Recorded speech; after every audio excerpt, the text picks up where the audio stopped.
Hey, good morning. I'm Patricia Murphy. It's Thursday. This is Seattle Now. When there's a pregnant animal at Woodland Park Zoo, the animal caregivers at the zoo make a birth plan, just like humans. But just like humans, things don't always go to plan. When gorilla mothers Jamani and Olympia recently had their babies, something remarkable happened. Stay with us. We're headed to the zoo in a minute. But first, let's get you caught up.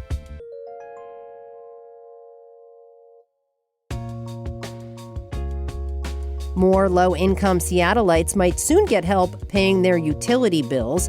The Seattle City Council's Governance and Utility Commission is considering a move to expand its utility discount program. Right now, people making under 70% of the state median income qualify. The measure would change that to 60% of Seattle area median income in 2027, then 70% in 2028, and 80% in 2029. The aim is to make more Seattleites eligible for the 50 to 60% credits on their bills. That meeting starts at 9:30.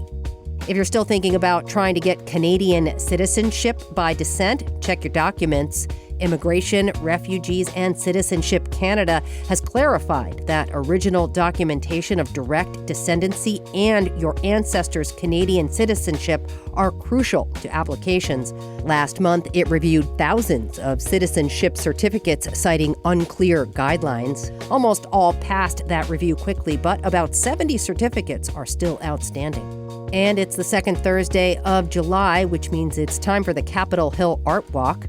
Spots across the neighborhood will be open with both visual and performing arts beginning at 5 p.m. In other arts events around the city today, the Fry has extended hours until 8 p.m. Seattle Art Museum's Summer Concert Series starts at Olympic Sculpture Park, as do Summer Concert Series downtown and at Volunteer Park. We're back with more headlines on tonight's episode of Seattle Now. Woodland Park Zoo has two news-making gorilla mothers. Their names are Olympia and Jamani. Earlier this month, a team who normally works on human patients performed an emergency C-section on Olympia. This was the first gorilla at the zoo born through a C-section. Not long after the procedure, the mothers, Olympia and Jamani, swapped babies. They are now the happy mothers of healthy gorilla baby boys. There's a lot to unpack in this series of unexpected events, so we headed to the zoo. There, we met up with animal care manager of primates, Arden Robert, at the gorilla habitat. Thanks so much for meeting up with us on a windy Friday at the zoo. Thanks for coming out. Let's talk a little bit about what we're looking at here.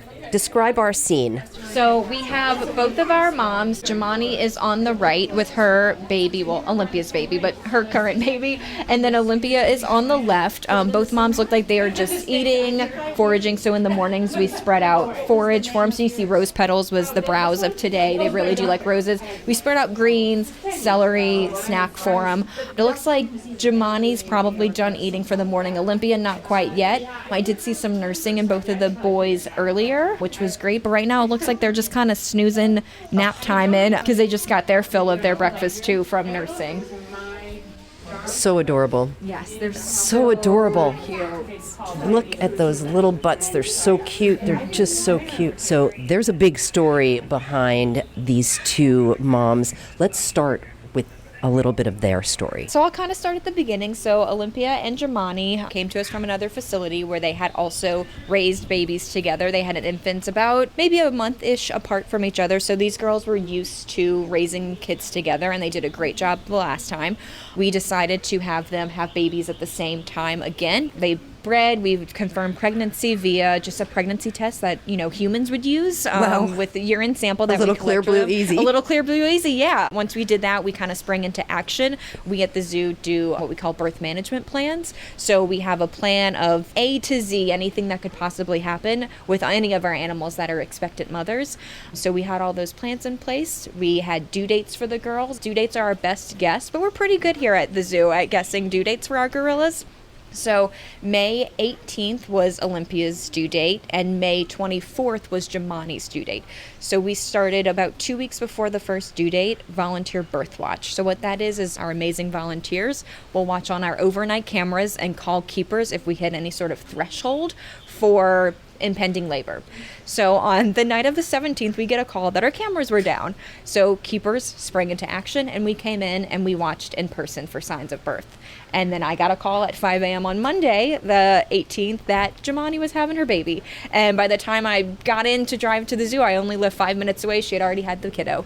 Wow. So yeah, it was very quick labor for Jamani, which is great. That's what we want. We want them to just have it without us having to worry or step in and intervene. So Jamani had her baby. We knew Olympia was next. And we continued monitoring on Olympia. So through both of the girls' pregnancies, we had a OBGYN, just a human doctor, come out and do ultrasounds on the girls.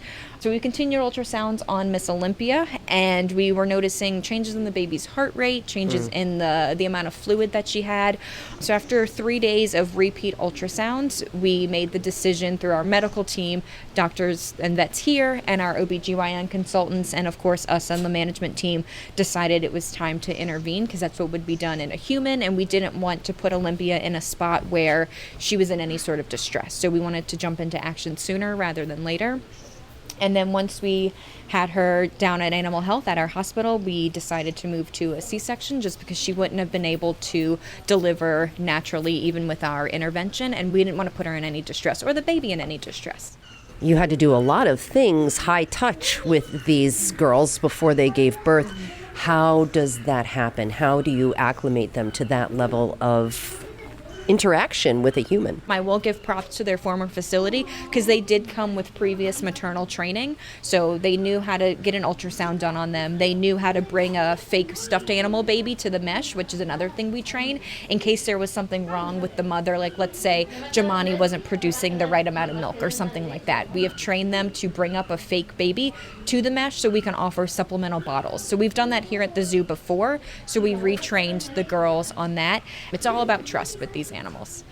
Is it rude to ask who's the dad? Yeah, Nadia's the dad. So yeah. No, that's completely normal to ask. So every gorilla troop has one adult male silverback, and he is the only one that is allowed in the wild in captivity, the only one that's allowed to breed with females. Nadia has, sniffed the infants, he's touched them, but silverbacks really don't play a big role right now in the farther rearing. His job right now is to protect the troop.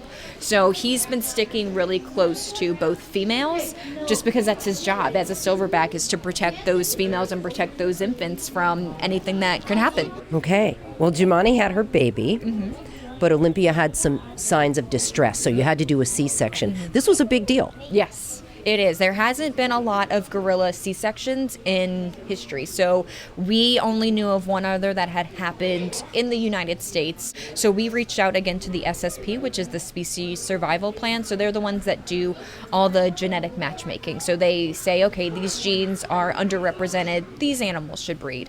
Or these genes are overrepresented in our current population, maybe we don't breed them, But they're also a group of just experts in the field. So it's anywhere from nutritionists to vets to keepers, managers, these people that are super passionate about certain species and have worked with them for decades and have all this institutional knowledge. So we reached out to them and had a lot of conversations on, hey, have you ever dealt with a gorilla C-section before? How did you manage it after? What is, all the things. And they were extremely helpful in the pre-planning, the post-planning, and, we update them almost every week now that things are stable with how things are going.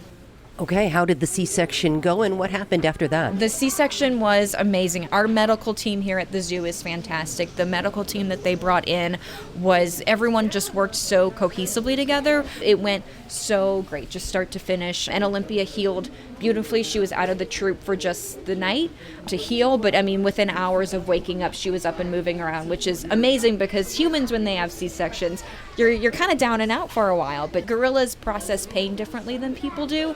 And I think she was just wanting to get back with her troop and wanting to get back with the baby.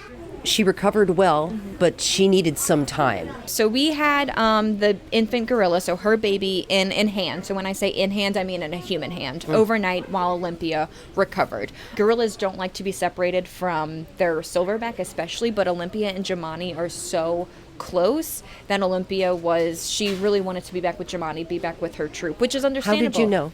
We could just tell by her behavior. She's normally very food motivated, but she was really just focused on getting back with her troop, getting back with Jamani. They were next to each other so they could see each other through the doors that we had them. And we could just tell, just the overall group, they just wanted to be back together. They didn't really understand, like, why is Olympia separated from us? So when we put them back together, we put her and Jamani together because we knew she would be the most comfortable with Jamani, and we offered her the baby through. We have a baby door where we just put the baby through, and Olympia was interested in the baby. She sniffed the baby, touched it, but we don't know if her confidence hadn't been built back up yet from being out overnight, and Jamani just kind of picked the kiddo up and walked away with it, and that was fine. She was very nice. These girls, again, had raised kiddos before, so we were confident that Olympia just needed a few more days to recover, and she would have taken the baby back at some point. That's really interesting. So that whole thing kind of happened naturally. Yeah, it did happen naturally. Yeah, we think Jamani was she loves babies. When I talked about the stuffed animal training baby that we used, she kept hers for a couple days, didn't want to give it back, was out here treating it like a real baby. So we think Jamani just really enjoys being a mother and just one of those two babies, which how can you not? They're super cute. Okay, so she walked around with a couple babies for a time. How did they end up back in the respective mom's arms? Yeah, so for a while, Jamani was super mom. She was nursing both babies properly, but it's a lot of work. Gorilla twins are super rare. There's only been, I believe, one other case of successful twins. And although these kiddos weren't twins, they were about a week apart, we were kind of just treating them as such. But we did notice that Jamani's baby was starting to decline. He wasn't looking as bright as the other baby. We weren't seeing as many nursing bouts. So again, we had the volunteers out here watching them, and we were noticing just a decline in the amount of nursing times that he was doing. So then we started watching ourselves and noticed, he wasn't nursing as much as the other baby was, and we didn't think he was latching on properly. So human babies have latching issues.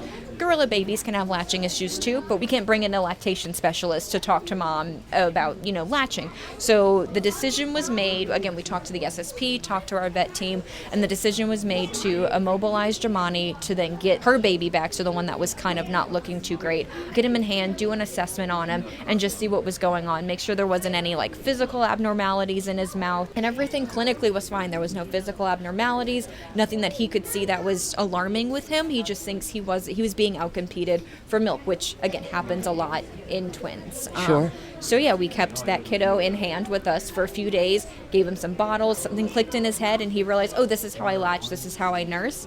And then we made the decision to put him back with Olympia, to give Olympia a chance to be a mom. Fascinating. How are they doing now? Oh, they're doing fantastic. Both girls have been nursing their babies regularly, consistently. The babies are hitting the milestones we like to see. Oh, yeah. The babies are hitting milestones that we like to see, so while the moms are eating or browsing, the babies will be reaching out for greens or reaching out for a leaf off of the branch, which they're exploring their environment, which is awesome. Olympia's putting the baby on her head and back already, which is a little soon for gorillas, but she realizes the kid can hang on tight while she does other things. So yeah, they're all doing great. Okay, and I want to be really clear that Jamani has Olympia's baby and Olympia has Jamani's baby. Yes, we did a swapsies, but that's okay. They're raising their kiddos. We don't know. We can't tell if they know that they have each other's babies. They're not showing us any signs that they think that they do. Like Olympia's not looking at the baby Jamani has with the thought of, oh, that's mine. I think both girls are just so happy to have babies because they're both such great moms, and they like being moms, we think. If they were in a troop outside of a zoo, would this be common? Would this happen? This baby swap, this co-parenting situation? Yes, but probably not this early on. So Olympia and Jamani at their previous facility, we have photos of when their kids are they had boys last time as well, maybe 5-6 months old. They kind of had each other's kids on each other's back. In the wild, once the kids are running around and older, it's kind of just it takes a village and everyone just kind of has to corral a bunch of babies running around. Because in the wild, there's more than 2 typically in a group because it's a larger troop of gorillas. But yeah, this is pretty common. Again, not at this early of an age, but it's working out for us. This is really funny because Jamani, like any good mom, is exhausted laying in the sun there with her baby on her belly. So they love soaking up the sun, and the babies love soaking up the sun too. Let's talk a little bit about the prenatal care because it sounds like it was excellent. Unlike a lot of people in the world right now or in the U.S., these guys are getting excellent prenatal care. They do. They get excellent care. Every animal is different based on their needs, but every animal gets some level of pre or postnatal care. So we just had a colobus monkey baby. We did watches after the birth just to make sure everything was going fine with nursing. The vets came over for a couple visuals to get their eyes on the infant. We're continuing to watch nursing from them. And I think they took a page out of the gorillas books and they heard there was baby swapping happening over here. Colobus monkeys will ant rear, so it's not uncommon that even hours after birth, an older sister or another female in the group will pick up the baby and just kind of hold it. So that's great because our colobus female has an older daughter that's in the group and she's never had a baby or been around an infant, so she's learning how to hold a baby. But again, it's just watching and making sure that mom is getting the baby back and nursing it properly and then giving the baby back to her daughter when she wants to go and eat, free childcare. Who doesn't love that? But yeah, all of the animals here at the zoo receive some level depending on what the needs are from the animals. Our lion cubs got birth watches, post-birth watches. They got all their vaccines and their health checkups. So yeah, everyone gets care. This outcome likely would have been very different if they were in the wild. Olympia might have lost her baby. Yeah, because unfortunately, it probably would have happened. We tried not to intervene here at the zoo, but we're never going to not intervene. Yeah, how do you know when you're getting too involved, or what is the... It's a lot of conversations. Our vet teams are excellent. Our vet here, it's just a bunch of conversations, what our comfort level is, what their comfort level is. A lot of times, I'm not a vet, so I can say my comfort level, but I'm going to refer to what the vet says. But then it's also on our side to talk about the behavior of the animal. So how is this procedure or this intervention going to affect the dynamics of the troop? Primates are such socially dynamic animals, which is what I love about them. But you have to watch and kind of be cognizant of how your actions are going to affect their dynamics. It's a very popular exhibit as we're learning right now. Yes, it is very popular, yeah. What are you watching for as these little babies continue to grow up? And do they have names yet? No names yet. No official names yet, which hopefully we will be announcing soon. So yeah, we've just been calling them Olympia's baby and Jamani's baby currently, yeah. Trying solid food at a certain point. So a lot of times when gorilla moms are eating, they're dropping food and it'll land near the kids, and at some point, in a few months, they'll pick one piece up and be like, oh, this is interesting, and they'll try a piece of sweet potato or try a piece of lettuce. So once we see that, we'll start cooking their food. That way they can mush it up a little more like you do with baby food, We're still going to watch for nursing, making sure nursing is continuing, that the latches are good, that they're having enough nursing bouts throughout the day. We're not going to get weights on them anytime soon because they're with moms, and that's fine. But just to make sure we can continue to see them grow, see them explore their environment, move around, walk away from moms at a certain point, much to the mom's dismay, but that's all milestones that we want to see. Sure. Woodland Park Care Manager of Primates, Arden Robert. Thank you so much for taking the time. No, this was great. I love talking about the primates and I love talking about the gorillas. So this was, a good way to spend my morning. And thanks for listening to Seattle Now. Take a moment to rate and review the show in your podcast app.